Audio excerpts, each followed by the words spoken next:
वैसे इस पार्ट को शुरू करने से पहले अगर आपने इसके पिछले पार्ट्स नहीं देखे हैं तो उनकी लिंक डिस्क्रिप्शन में है, आप वहां से जाकर उन्हें देख लीजिए। तो पिछले पार्ट में यांग काई को पता चला था कि सुमो असल में शॉप ओनर की लड़की यूनर को पसंद करता है, इसी वजह से वो पैसे देकर तो आदमियों को वहाँ उस शॉप के बाहर लड़ाई करवाने के लिए लाया था, जिससे वो वहाँ जाकर शॉप ओनर की मदद करे और शॉप ओनर की फैमिली उससे इम्प्रेस हो जाए। खैर लगभग वो इस काम में कामयाब भी होते दिख रहा था, लेकिन यांग काई ये चीज पहचान लेता है और सभी के सामने उसका भांडा फोड़ देता है। इससे सभी के सामने उसकी असलियत आ चुकी थी, इसलिए इस चीज से सोमो को बहुत गुस्सा आता है और वो यांग काई को धमकी देता है कि वो इस चीज का बदला उसे लेकर रहेगा। अभी सोमो का प्लान तो नाकाम हो गया था, लेकिन शॉप ओनर की फैमिली और खासकर यूनर यांग काई को लाइक करने लगी है, पर यांग काई भी खुद को इस लायक नहीं समझता, इसलिए वो अपने चावल लेकर वहाँ से चला जाता है। तो सब इस पार्ट की शुरुआत में हम देखते हैं कि यांग काई वहाँ से लौटकर सीधा अपने घर आ चुका था, जहाँ सबसे पहले वो हाथ मुंह धोता है और इसके बाद अपने बेड पर बैठकर अपने उसी सोल स्टोन को देखने लग जाता है। अभी वो सोच रहा था कि पहले स्टोन पर तो उसे एक टेक्निक मिली थी, क्या बाकी स्टोन्स पर भी टेक्निक्स ही आएंगी या कोई और चीज भी। अब तभी उस सोल स्टोन के अंदर से एक अल्केमी पॉट जैसा फर्नेस निकल कर आता है। यांग काई उसे देखकर पहले तो हैरान था, लेकिन उसे थोड़ा थोड़ा समझ आ गया था कि ये क्या चीज है, क्योंकि वो पहले कुछ सीनियर्स के पास इसे देख चुका है। वो उस छोटी सी फर्नेस को हाथ से टच करता है और खुद से ही कहता है कि शायद मुझे इसके अंदर कोई चीज डालनी होगी जिससे मैं प्योरीफाई कर सकता हूँ। हालांकि वो ये भी जानता है कि इसमें ऐसे ही कुछ भी नहीं डाला जा सकता, वो जो भी चीज डालेगा वो कल्टीवेशन से रिलेटेड होनी चाहिए। हालांकि उसे इस सब की बिल्कुल भी नॉलेज नहीं है, इसलिए अभी वो सोच ही रहा था कि इतने में ही अचानक उस पहले स्टोन पर कुछ दूसरे शब्द लिखे आ जाते हैं। यांग काई देखता है कि वहाँ लिखा था कि इसमें यांग काई कुछ मेडिसिन या यूं कह लो कुछ हर्ब्स डालकर उन्हें प्यूरिफाई करते हुए अपनी कल्टीवेशन को स्ट्रॉन्ग करने वाले एलिक्सर और पिल्स क्रिएट कर सकता है। यांग काई ये देखकर तो खुश था, लेकिन ये चीज वो ऑलरेडी समझ रहा था, बस उसे नॉलेज नहीं है कि आखिर वो इस फर्नेस के अंदर डालेगा क्या। खैर जब वो ये कहता है तभी वहाँ उस स्टोन पर दो हर्ब्स के नाम भी आ जाते हैं। पहली चीज थी 3 लीफ सोल फ्लावर और दूसरी चीज थी डेडवुड ग्रास। यांग काई ने इन दोनों चीजों के भी नाम आज तक नहीं सुने थे। वैसे तो पहले उसे कुछ मेडिसिन को ढूंढने के लिए भेजा जाता था, लेकिन वो नॉर्मल सी मेडिसिन थी जो कि उसे आसपास मिल जाती थी, इस वजह से उसे इस बारे में कुछ नहीं पता।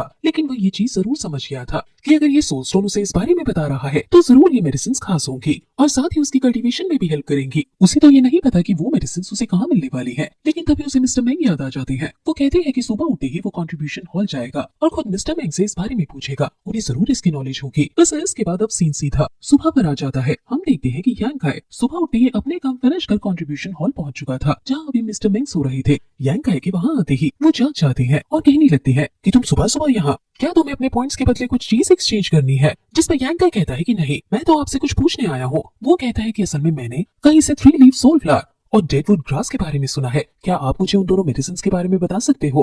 अब इतना सुनते ही मिस्टर मैंग ने तुरंत ही पास से किताब निकालकर यांग काई के सामने रख दी थी।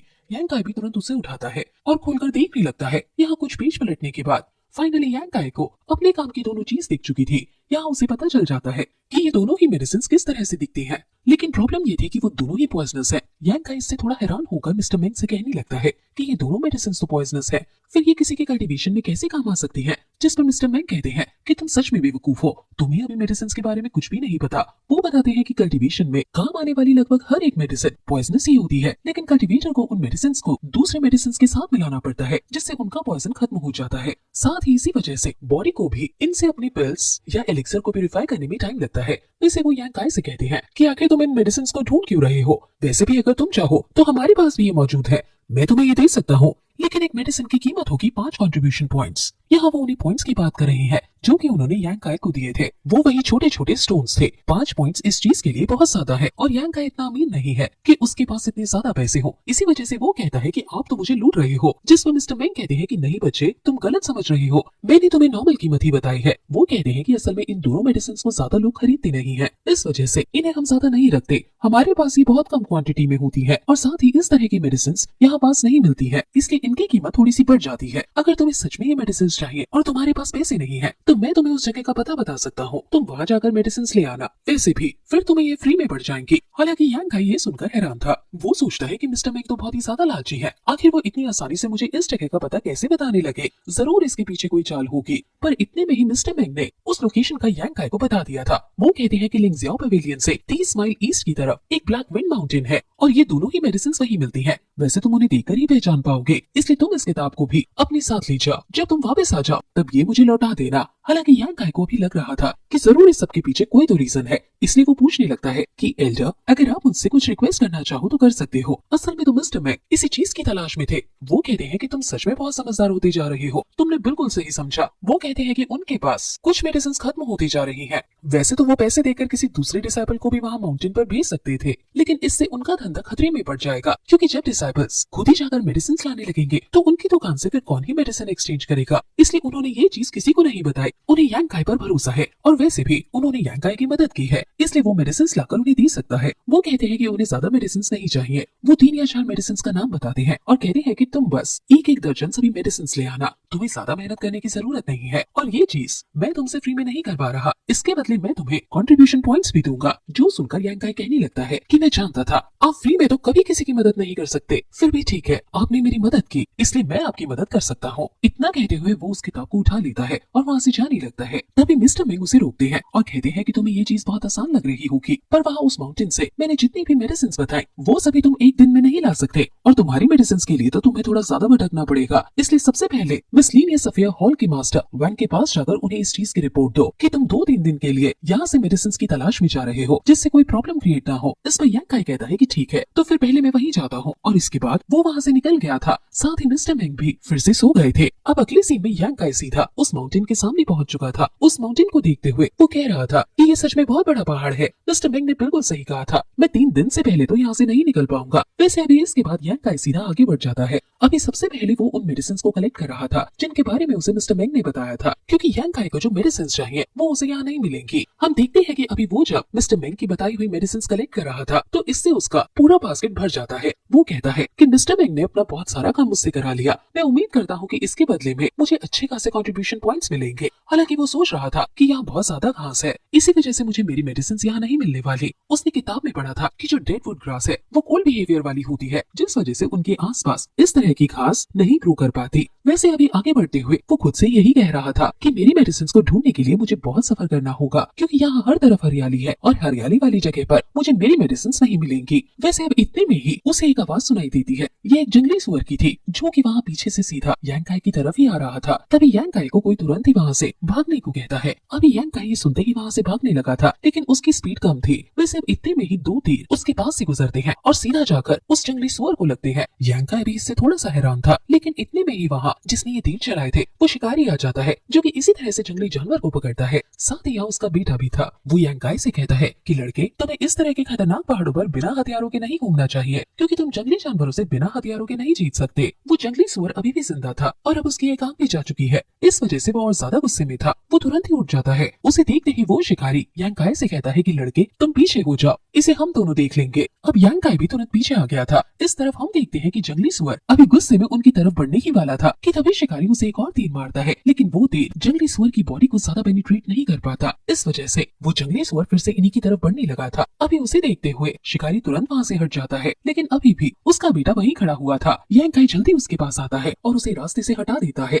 ऐसा कर यांग गाय ने उस लड़की को जंगली सुअर से बचा लिया था। हालांकि यांग गाय देखता है कि जंगली सुअर अपनी स्पीड पर कंट्रोल नहीं कर पा रहा, जिसकी वजह से वो सीधा जाकर एक पेड़ से टकरा गया। इससे वो नीचे गिर गया था और उसकी ताकत इतनी ज्यादा थी कि उसके टकराने से वो पेड़ भी टूट जाता है। अभी यांग गाय बहुत ज्यादा हैरान था, क्योंकि यांग गाय ने पहली बार इस तरह के जानवर को अपनी आंखों से देखा है। हालांकि अभी भी वो जंगली सुअर मरा नहीं है, इसलिए वो शिकारी आगे आते हुए अपने बेटे और यांग गाय से कहता है कि वो जाकर किसी चीज का कवर लेकर छिप जाए, जब तक वो इस जंगली सुअर को खत्म कर देगा। इतना कहते हुए उसने तो और तीर चला दिए थे, लेकिन वो उस सुअर की बॉडी को सिर्फ टच करते हैं। इससे उसे हुआ कुछ नहीं था। इस वजह से वो फिर से उनका पीछा करने लग जाता है। यहाँ अभी शिकारी और उसका बेटा दोनों ही अलग अलग डायरेक्शन में भागे थे। हालांकि शिकारी के बेटे के साथ अभी यांग गाय भी है। जंगली सुअर यहाँ यांग गाय और शिकारी के बेटे के पीछे पड़ जाता है। अभी ये चीज देखते हुए शिकारी दूसरी डायरेक्शन में हमला करता है। उसके तीर जाकर सीधा उस जंगली सुअर को लगे थे, लेकिन बस इससे उसका गुस्सा ही बड़ा था, क्योंकि अभी भी उसकी स्पीड बहुत ज्यादा है। हम देखते हैं कि वो यहाँ आगे भागते वक्त यही सोच रहा था कि उसे कुछ करना होगा, क्योंकि ये जंगली सुअर उनका पीछा नहीं छोड़ने वाला। तभी वो सोचता है कि कल्टीवेशन की वजह से उसका लेवल इतना तो बढ़ ही चुका है कि वो एक छोटे से जंगली सुअर को हरा सके। अगर वो अभी भी इस तरह के छोटे मोटे जानवरों से डरता रहा तो ताकतवर कैसे बनेगा। यही सोचते हुए वो शिकारी के लड़के को सामने से हटने को कहता है। अब शिकारी के लड़के ने तुरंत यांकाई की बात मान ली थी, जिसके बाद सिर्फ यांकाई ही अभी उस सुअर के आगे था। लेकिन उसी समय वो छलांग लगाते हुए सीधा यहाँ उस जंगली सुअर के ऊपर आ जाता है और उसकी एक आंख बंद कर देता है, जिस वजह से अब जंगली सुअर को कुछ दिखाई नहीं दे रहा था। बस वो सीधे भागते जा रहा था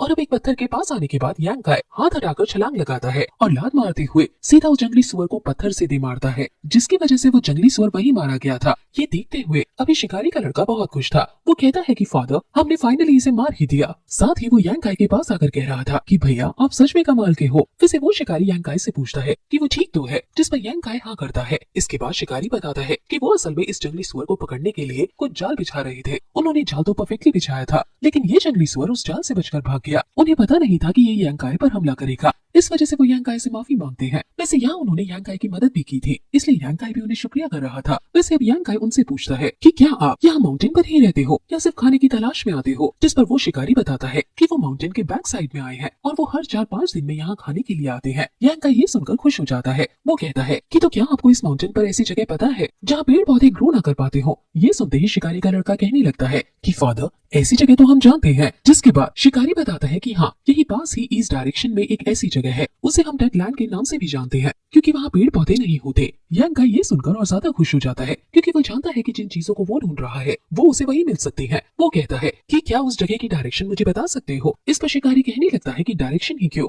वैसे भी अब शाम होने वाली है, जिस वजह से इस तरह से जंगल में अकेले जाना खतरनाक हो सकता है, इसलिए हम तुम्हें हमारे साथ ही वहाँ ले चलेंगे। इसके बाद यांकाई शुक्रिया कहता है और वो लोग वहाँ से आगे बढ़ना शुरू कर देते हैं। हम देखते हैं कि कुछ घंटे बाद वो उस डेड लैंड पर पहुंच चुके थे। यहाँ आकर यांकाई अभी अपने आसपास बहुत ही ध्यान से देख रहा था। अभी उसी दौरान उसे सूखी हुई घास दिखाई देती है। यांकाई तुरंत वहाँ भागता है और उस घास के पास आ जाता है। उसे थोड़ी थोड़ी ये चीज सेम उस डेडवुड ग्रास की जैसी लग रही थी। वो तुरंत अपनी किताब निकालकर चेक करता है और देखता है कि फाइनली उसे अपनी पहली मेडिसिन मिल गई। अभी उसे पाकर वो बहुत ज्यादा खुश था, जो चीज वो शिकारी और उसका बेटा भी देख लेता है। इसलिए वो शिकारी यहाँ तुरंत यांकाई के पास आ जाता है और कहता है कि तुम बहुत खुश लग रहे हो, शायद तुम्हें जो चीज चाहिए थी वो तुम्हें मिल गई। इस पर यांकाई कहता है कि हाँ बिल्कुल, मुझे वो मेडिसिन मिल गई है। इस पर शिकारी कहने लगता है कि वैसे तुम्हें देखकर नहीं लगता कि तुम ज्यादा स्ट्रॉन्ग हो, फिर तुम अकेले इस तरह के खतरनाक माउंटेन पर मेडिसिन कलेक्ट करने क्यों आए। जिस पर यांकाई कहता है कि मुझे कल्टीवेशन के लिए कुछ मेडिसिन की जरूरत थी और ये मार्केट में बहुत महंगी मिलती है, इस वजह से मैंने सोचा कि क्यों ना मैं खुद जाकर ढूंढ लूं। ये सुनकर शिकारी हंसने लग जाता है और कहता है कि फिर तो तुम सच में एक अच्छे कल्टीवेटर बनोगे, क्योंकि इससे तुम्हारा डबल फायदा है। वैसे फिर वो यांकाई से पूछता है कि क्या उसे सारी मेडिसिन मिल गई। जिस पर यांकाई कहता है कि नहीं, अभी भी मुझे एक और फ्लावर चाहिए, लेकिन मेरे पास जो किताब है उसमें ये नहीं लिखा कि वो मुझे किस तरह की जगह पर मिलेगा, जबकि इस ग्रास के बारे में मुझे पता था कि ये मुझे एक ऐसी जगह मिलेगी जहाँ पेड़ पौधे ग्रो ना कर पाते हो। पर अब तो मैं बिना पेड़ पौधे वाली और पेड़ पौधे वाली दोनों ही जगह देख चुका हूँ, लेकिन मुझे कहीं भी वो फ्लावर नहीं दिखा। शायद मुझे अभी और कुछ टाइम यहाँ रुकना होगा। इस पर वो शिकारी कहने लगता है कि शायद तुम सही कह रहे हो, लेकिन तुम्हें अभी उस फ्लावर को नहीं ढूंढना चाहिए, क्योंकि रात होने वाली है और फिर से वहाँ माउंटेन की तरफ जाने में बहुत खतरा है। मेरी मानो तो हम यहाँ रात गुजारने वाले हैं। तुम भी हमारे साथ यहीं रुककर आराम कर लो, क्योंकि तुम भी दिन भर से चल रही हो और वैसे भी इस जगह पर बीस हमला नहीं करते, इसलिए हमें प्रॉब्लम भी नहीं होगी। अब यांकाई कहता है कि आपका बहुत बहुत शुक्रिया, और इसके बाद अब वो सभी सो गए थे। अगली ही सुबह जब यांकाई की आंख खुलती है तो वो देखता है कि वो शिकारी और उसका बेटा वहाँ नहीं है। यांकाई सोचता है कि शायद वो दोनों वापस यहाँ से चले गए होंगे। उसे तो अपनी मेडिसिन ढूंढनी है। वैसे रोज के हिसाब से अभी उसके कल्टीवेशन करने का टाइम था, इसलिए वो अपना टाइम टेबल नहीं बिगड़ने देता और वही एक स्टोन पर बैठकर कल्टीवेशन करने लगता है। यहाँ कल्टीवेशन के दौरान उसे महसूस होता है कि उसकी बॉडी में एनर्जी बहुत स्पीड से बढ़ रही है।